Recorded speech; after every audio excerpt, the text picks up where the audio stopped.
Hello বন্ধুরা, আজকে অনেক দিন পর সান্তার টিফিন বানাচ্ছি। দেখো, মুড়ি দিয়ে নারকেল কোড়া আর চিনি।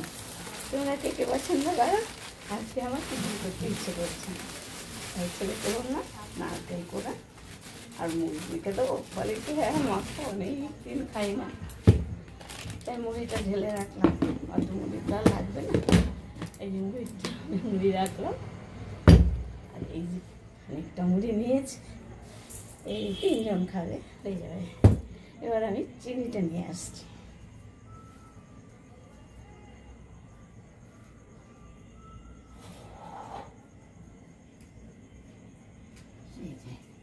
এই যে নারকেল কোড়া, নাড়ু করবো বন্ধুরা।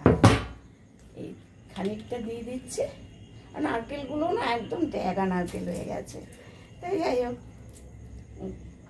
দিয়ে রেখেছি। গুড় এনেছি, এই গুড় দিয়ে নারকেলের নাড়ু করবো। তা লক্ষ্মী পুজো নারকেলের নাড়ু শেষ হয়ে গেছে। আর বিশেষ করে এবার নারকেলের অভাব ছিল, তা অল্প নারকেল এনেছি, অল্প নাড়ু শেষ হয়ে গেছে। তা এবার ছেলে বললো গুড় দিয়ে, লক্ষ্মী পুজোর চিনি দিয়ে করেছিলাম, তাই এবার গুড় দিয়ে করবো। এবার চিনি দিলাম বন্ধুরা। মুড়িটা এবার হাত দিয়েই মাখা ঠিক হবে, কারণ কি সব কিছু হাতা চামচ দিয়ে মাখা যায় না। তা রেস্ট করে মুড়িটা মেখে এবার বাটিতে সার্ভ করে দেবো। তোমরা কারা কারা বন্ধুরা এই মুড়ি মাখাটা পছন্দ করো একটু কমেন্ট করে জানাবে। আমি মুড়ি টুড়ি বেশি খাই না, খুব অপছন্দ।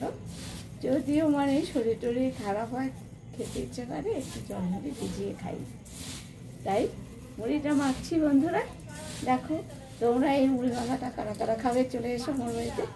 Tata, bye bye. সবাই ভালো থেকো বন্ধুরা। আসছে কালী পুজো, কালী পুজোতে ভালোভাবে আনন্দ করো। এখন তো আর নাইট হয়নি, শুভরাত্রি হয়নি, শুভ সন্ধ্যা বন্ধুরা, শুভ সন্ধ্যা। সবাই ভালো থেকো, সুস্থ থেকো। এই যে দেখো মুড়ি মাখাটা হাতে মেখেছি বন্ধুরা, খুব সুন্দর হয়েছে। এবার আমি সার্ভ করে দেবো বাড়িতে। শাশুড়ি মাকে দেবো, ছেলেকে দেবো, দেখি সোনা খায় কিনা। সোনা খেলে সোনাকে দেবো। এই যে দেখো বন্ধুরা কেমন হয়েছে, একটু লাইক কমেন্ট শেয়ার করে পাশে থেকো। আর কারা কারা এই মাখাটা পছন্দ করো অবশ্যই কমেন্ট করে জানিও। টাটা।